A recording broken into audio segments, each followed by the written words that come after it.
재미는 흥미를 이길 수 없고 흥미는 의미를 이길 수 없다. 일부에서 살폈듯이 정부가 쪼개지고 확산하고 복지되며 새로운 디지털 지구의 탄생을 가속하고 있습니다. 머리 쓰는 일, 몸 쓰는 일, 마음 쓰는 일 모두를 인공지능과 기계가 대체하고 있습니다. 그 가운데서 인간의 수명은 점점 길어집니다. 사물이 인간처럼 변하고 인간은 사물처럼 변하고 있습니다. 급기야 사물이 아닌 것처럼 사물처럼 변하고 있습니다. 사람께 엄청난 혁명이 일어나고 있습니다. 이런 흐름 속에서 과거처럼 근력과 암기 능력 그리고 전문 지식이 의존한다고 살아남을 수 있을까요? 단지 머릿속의 지식을 저장하고 꺼내는 직업은 도태될 것입니다. 근력만을 사용해서 무언가를 만들거나 한다면 큰 가치를 창출하기가 힘듭니다. 또 뛰어난 가격, 디자인 성능 그리고 대규모 마케팅을 진행하더라도 무조건 성공한다는 보장이 없습니다. 저는 기존의 성공 방식이 작동하지 않습니다. 빅데이터와 인공지능이 지배하는 세상에서는 모방하거나 일부를 개선하는 정도로는 경쟁력을 갖기 어렵습니다. 지금까지 방식대로 공부하고 직장 다니고 사업에서는 어느 날 텅 빈 운동장에 홀로 서 있는 자신을 발견하게 될 것입니다. 이제는 기존과는 다른 방식으로 일해야 합니다. 제 아무리 싫은 분의 천하 장사라도 종합 격투 기반으로 도전할 때는 새롭게 게임의 규칙과 기술을 익혀야 합니다. 마찬가지로 여러분도 시장을 보는 방식, 관계를 맺는 방식, 사업 모델을 만드는 방식, 기술을 활용하는 방식, 비전을 실현하는 모든 방식을 바꿔야 합니다. 먼저 돈 되는 일보다도 흥미있는 일을 해야 합니다. 앞으로 돈 되는 일은 인공지능이나 기계가 할 수 없을 정도로 힘들고 까다로운 일이거나 틀을 깨는 창조적인 일입니다. 그래서 흥미있는 이 일을 하는 것이 중요합니다. 창조의 원천은 흥미니까요. 흥미를 느껴야 호기심과 관심을 갖게 됩니다. 여기서 재미와 흥미를 구분할 필요가 있습니다. 재미는 아기자기하게 즐거운 기분이나 느낌을 의미합니다. 그래서 아무리 재미있는 일이라도 계속하면 실증을 느끼지요. 반면에 흥미는 어떤 대상에 대하여 특별히 주의하려는 감정 경향 혹은 태도입니다. 흥미가 재미있게 비해서 적극적이고 장기적이라는 뜻입니다. 자신에게 의미 있기 때문에 관심을 가지고 지속적으로 몰두하게 되죠. 그래서 재미는 한 번만 해보면 재미가 있는지 없는지 알 수 있지만 흥미는 처음에는 재미없더라도 시간이 흐르면서 점점 흥미를 느끼게 되는 경우가 많습니다. 100세 시대에 재미있는 일만을 찾다가 점점 더 강한 자극만 찾게 됩니다. 새로운 자극이 재미를 불러일으키기 때문이죠. 반면에 흥미있는 일은 자신을 잘 나타낼 수 있고 자존감을 북돋습니다. 시간 가는 줄 모르고 푹 빠져 일하게 됩니다. 긍정적인 마음이 솟아나며 행복합니다. 삶의 주인이 된 듯합니다. 일 자체가 자신의 정체성이자 자존감과 행복의 주요 원천이기 때문입니다. 하지만 여태껏 대부분의 사람들은 타인을 위해서 자존감을 희생하면서 부정적으로 마음으로 일해왔습니다. 생계를 위한 족쇄일 때도 있었습니다. 워라벨이 개인이 생긴 단어가 아니죠. 워크 라이프 밸런스 워라벨 이 제자리로 돌려놔야 됩니다. 일과 삶이 별개가 아닌 일 자체가 삶이 되어야 합니다. 흥미있는 일을 해야 하는 이유입니다. 재미있는 양념일 뿐입니다. 그런데 여기서 한 가지 더 필요합니다. 바로 의미입니다. 의미는 내가 하는 일에 가치를 부여합니다. 가치는 나와 공동체 모두에 소중한 것입니다. 흥미는 있는데 의미가 없다면 비윤리적인 일로 변질될 수도 있습니다. 남의 것을 탐하는데 흥미를 느끼는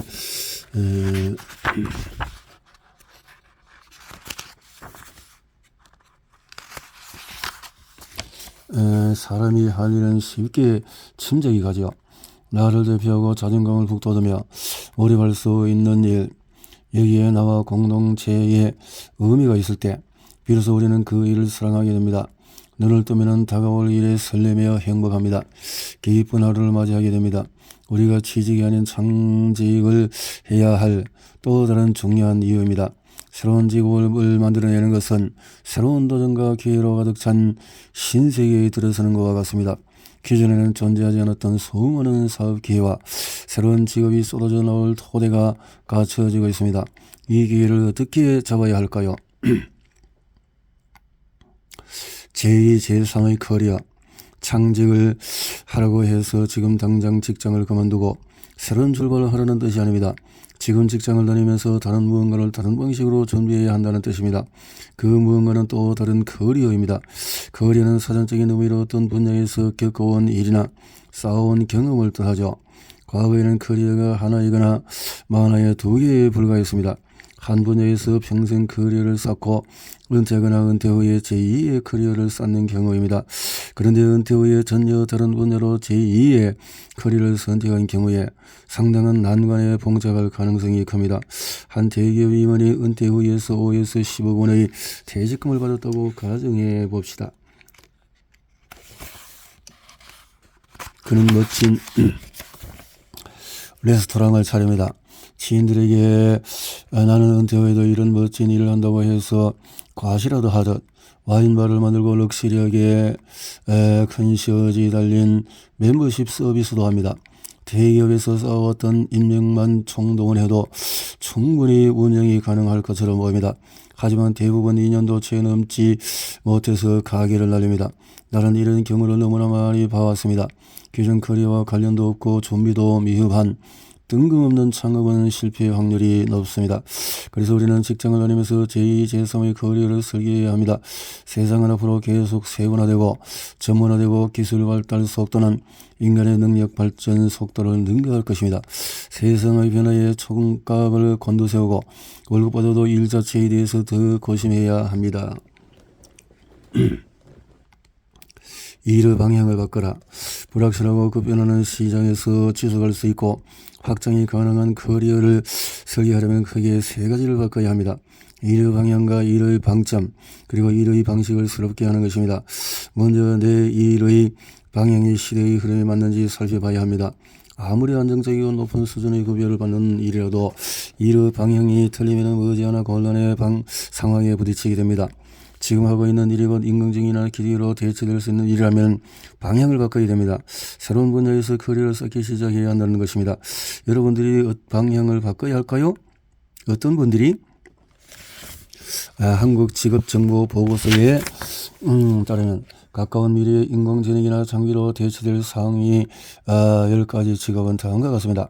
주요 판매원, 보험인수심사원, 통신기기 판매원, 계기검치원, 가스점검원, 방송통신 인터넷 케이블 설치 수리원, 타이어 고무, 제품 생산기계 조작원, 총무 및 일반 사무원, 금융자산 운용가, 은행 사무원, 출납창고는 제외하고 생산관리 사무원, 이 중에서 보험인수심사원이나 금융자산 운용가는 상당한 수준의 지식을 갖춰야 합니다.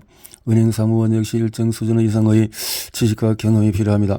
은행, 증권사, 정금사 등 금융기관의 거래에 관련된 사무 업무를 수행하거나 증권의 구매나 판매와 관련된 사무 업무를 수행하기 때문입니다. 그럼에도 이 직업군이 앞으로 인공지능이나 기계로 대체될 가능성이 큰 것으로 지목되는 점을 주목해야 합니다.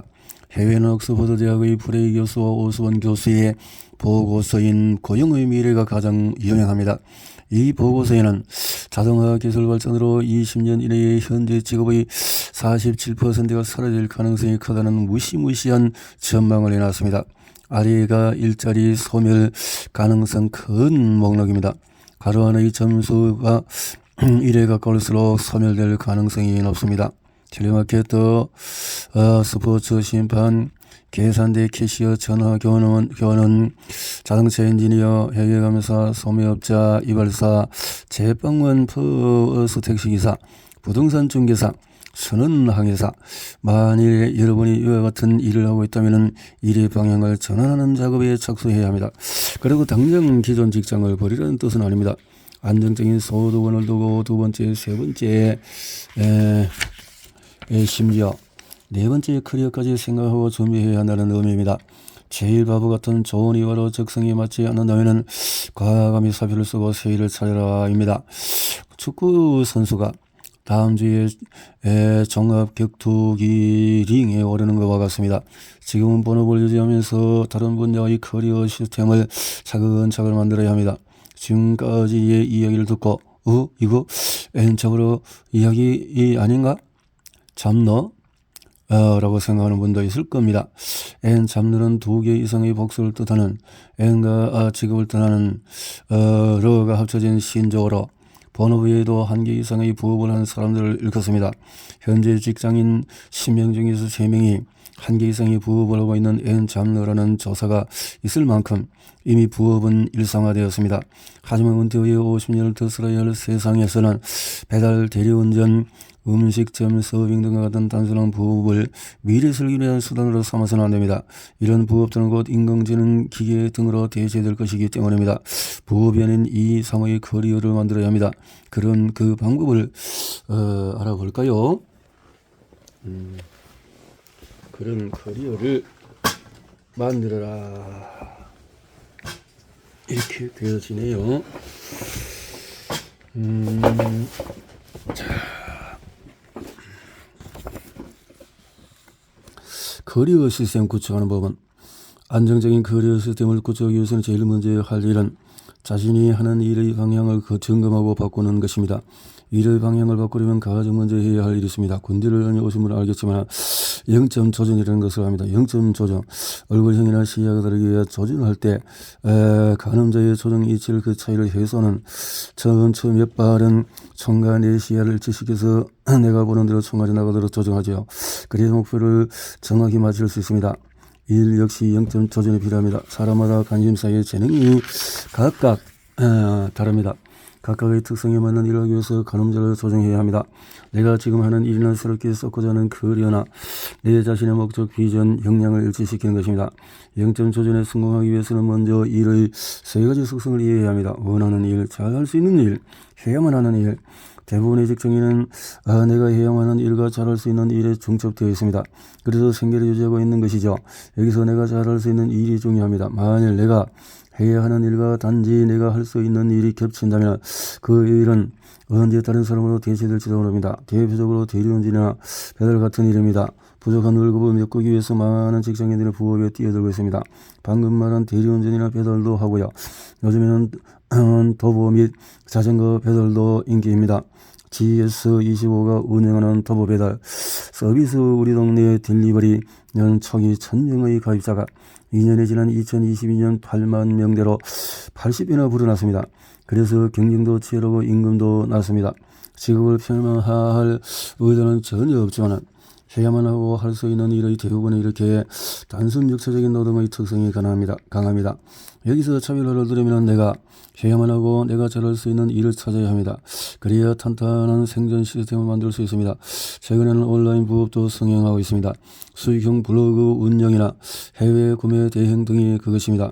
이런 커리어는 상당한 지식과 노하우가 필요합니다. 그래서인지 코로나 팬데믹 이후에는 해외 구매 대행, SNS 마케팅, 물론 유튜브 영상 제작 및 프로그램 관련 온라인 유료 강좌 시장이 크게 늘었습니다. 특히 정보기술 분야 대기업에서 일하는 직장인 중에서 상당수는 오프라인 강의를 띄거나 온라인 수업을 여는 등 자신만의 두 번째 커리어를 원하는 거, 할 수 있는 거, 또 머스트 해야만 하는 일, 이렇게 0점 조준을 해보자 했네요. 0점 조준 일을 하기 위해서. 자, 이렇게 해야만 하는 일과 잘할 수 있는 일을 하고 있는 것입니다. 하지만 지속적인 두 번째 커리어를 갖기 원한다면 한 가지를 더 추가해야 됩니다. 바로 하고 싶은 일이어야 합니다. 만약에 기업의 프로그램에게 외부 온라인 강의가 해야만 하고 잘할 수 있으며 하고 싶은 일이라면 충분히 안정적인 두 번째 커리어가 될 수 있습니다. 이것이 커리어의 0점 조준입니다. 사실 우리는 이 세 가지 일사에서 끊임없이 고민하고 갈등합니다. 직장인을 예로 들어봅시다. 만약 어떤 사람이 직장을 떠날 생각에 가득 차 있다면 그는 해야만 하는 일과 잘할 수 있는 일을 하는 것입니다. 업무 처리와 능숙해서 무난하게 회사 생활을 이어나갑니다. 경제적인 큰 어려움도 없습니다. 하지만은 자신이 원하는 일을 하고 있지 않기에 회사를 떠나고 싶습니다.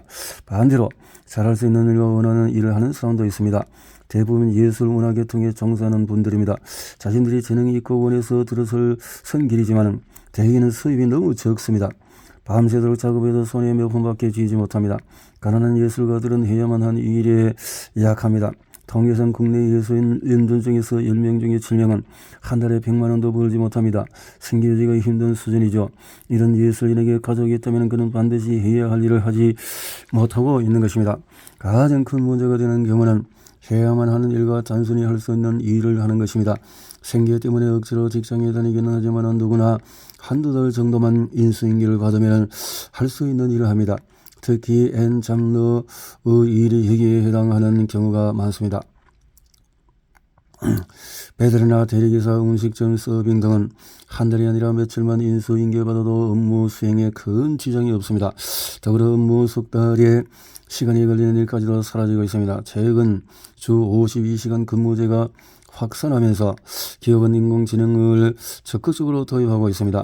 국내 한 반도체 제조회사에서는 인공지능이 생산 과정에서 쏟아져 나오는 200여 가지 유해 화학물질의 배출량과 방출량을 실시간으로 관리합니다. 이전에는 일일이 수작업으로 진행하면서 근무자 24시간 교대로 업무에 투입되었죠. 근무 시간만 연간 2만 시간, 비용은 23억 원이나 줄였다고 합니다. 난이도가 큰 업무는 아니지만 비정규직 일자리를 점점 인공지능이 대체하고 있습니다. 해야만 하는 일과 할 수 있는 일을 하는 사람과 잘할 수 있는 일과 원하는 일을 하는 사람 모두 저마다 고민이 있습니다. 한쪽은 일에서 의미를 찾지 못하고 다른 한쪽은 일에서 안정적인 생활을 확보할 수 없습니다. 그래서 일에서 의미를 찾고 경제적 안정도 이루려면 이 세 가지를 0점 조절해야 합니다. 돈을 위해서 해야 할 일에만 집중하면 잘할 수 있을지언정 원하는 일은 하지 못하게 됩니다. 거꾸로 가야 합니다. 원하는 일을 먼저 정하고 그 분야에서 잘할 수 있는 일을 선택한 후에 이를 위해서 반드시 해야 할 일을 하는 것입니다. 내가 원하는 일을 하기에 자신의 재능을 더욱 갈고 닦을 수 있고 해야만 하는 일을 또 기꺼이 할 수가 있습니다. 그러면 원하는 일은 어릴 때부터 유난히 재능을 보이고 좋아하는 분야가 명확한 분들은 어쩌면 행운아라고 할 수 있습니다. 그 일을 하기 위해서 해야만 하는 일에만 집중하면 되니까요. 하지만 원하는 일을 찾기란 쉽지가 않습니다. 왜 그럴까요?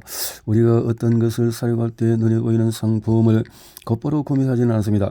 가격표도 보고 디자인도 하고 실제 만족감은 어떨지 이것저것 살펴봅니다.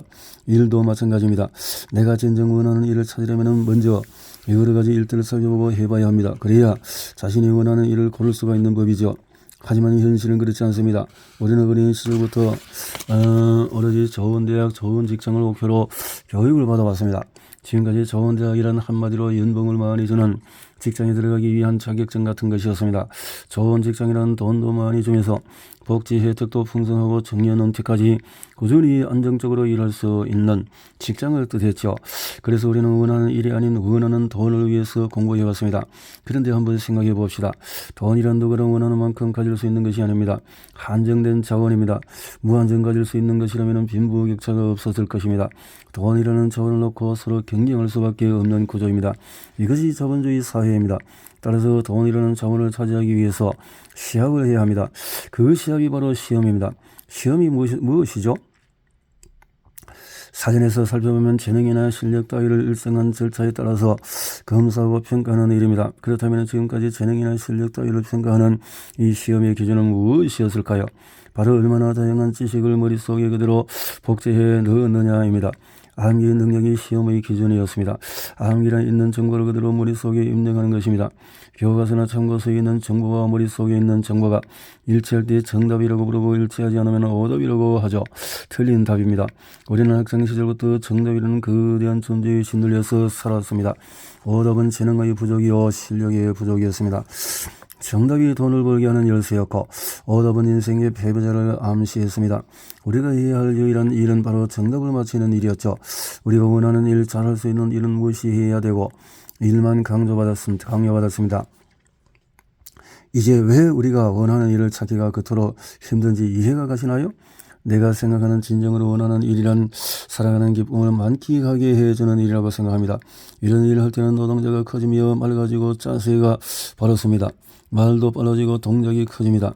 완전하게 몰입할 수 있는 일이죠. 이런 일을 하게 되면 아침에 눈을 뜰 때 오늘 하루 또 어떤 멋진 일이 나를 기다리고 있을까? 오늘 또 어떤 멋진 사람들과 함께 할까 하는 설렘으로 가득 찹니다. 자신감이 넘치고 의욕이 샘솟지요. 바로 비전이 있기 때문입니다. 비전은 보다를 뜻하는 라틴어 비데오에서 나왔습니다. 보이는 것을 떠난 뷰, 시각적인 것을 또 비절, 어원이죠. 따라서 비전이라는 생생하게 눈에 그릴 수 있는 개인이나 조직의 미래성을 뜻합니다. 굉장히 눈에 닿을 듯이 구체적이기 때문에 자신이 원하는 미래성이 있으면 설레고 가슴이 뛰기 마련입니다. 결국 원하는 일을 하려면 비전이 있어야 합니다. 그럼 또 다른 질문이 생깁니다. 비전을 어떻게 만들 수 있을까요? 사실 간단합니다. 여러 가지 경험을 해보는 것입니다. 경험을 통해서 내가 가장 원하는 일을 찾아 있으면 어쩌면 당연한 일입니다. 그런데 지금 우리가 하는 경험은 그 폭이 너무 좁습니다. 좋은 대학을 가기 위해서 공부한 경험, 연봉을 많이 받기 위한 경험, 그리고 감각적인 쾌락을 위한 경험이 다이죠. 모두 돈이 목적이 되는 삶에서 겪게 되는 경험입니다. 그 경험의 폭을 크게 넓혀야 합니다. 그런데 우리는 한정된 시간과 경제적 여건 속에 살고 있습니다. 그래서 경험을 크게 두 가지 측면에서 접근해야 합니다. 앉아서 하는 경험과 걸으며 하는 경험. 전자에 해당하는 것은 독서이고 후자에 해당하는 것은 여행입니다. 인간은 독서를 통해서 저자의 눈을 통해서 세상을 간접적으로 경험할 수 있습니다. 여러 저자의 책을 읽고 세상을 바라보는 폭은 그만큼 넓어집니다. 다양한 분야의 책을 읽을수록 효과는 더 커지면, 그래서 독서 경험이 이어지면 특별히 관심을 가고 자주 찾게 되는 분야가 생깁니다. 그 분야가 여러분이 진정히 원하는 분야일 가능성이 큽니다. 그쪽 분야에 관심이 있었던 분이 무엇인가를 설계를 하고 쌓아가는 분야에서 원하는 일을 할 가능성이 크고, 탐정소설을 좋아하는 분이라면 무엇인가를 추리하고 찾아서 결과를 내는 분야에서 원하는 일을 할 가능성이 큽니다. 따라서 다양한 분야의 책을 많이 읽으면 읽을수록 자신이 좀 더 원하는 일이 무엇인지를 알 수가 있습니다. 여행을 걸으면서 하는 최고의 경험입니다. 여기서 여행은 관광이 아닙니다. 특정 목적지를 정하고 여행은 그냥 구경일 뿐입니다. 진정한 여행은 목적지가 없습니다. 가이드도 없습니다. 낯선 곳에 의도적으로 자신을 노출시킴으로써 자신이 어떤 것에 놀라고 관심을 갖는지 지켜보는 것이 여행이 우리에게 가져다주는 최고의 경험입니다. 바다 건너만 여행지가 아닙니다. 우리 집 뒷동산이라도 동네 체육관이라도 내가 가보지 않은 장소는 모두 여행의 대상입니다. 세계적으로 유명한 예술가나 운동선수들이 인터뷰를 보면 종종 어렸을 적에 우연히 축구 교실에 갔다가 또는 미술학원에 갔다가 의외로 관심이 생겨서 열심히 한 결과 성공했다는 식의 이야기를 많이 들을 수 있습니다. 우연성과 의외성을 동반하는 것이 바로 여행의 속성입니다. 그 속에서 진정 자신이 어떤 것에 흥미를 느끼는지 알 수가 있습니다. 하지만 진정 원하는 이런 관심과 재능만 가지고는 안 됩니다. 여기에 의미가 더해져서 오랫동안 지속할 수 있는 일이 됩니다. 살아가는 의미를 찾지 못하는 사람들은 방황합니다. 부와 감각적인 쾌락만 쫓게 됩니다. 진정으로 원하는 일은 독서와 여행이라는 재료를 통해서 자신의 관심사를 찾아내고 여기에 재능과 의미를 더할 때에 비로소 가치 있는 비전으로 나타납니다. 그 비전이 진정 내가 원하는 일입니다. 비전이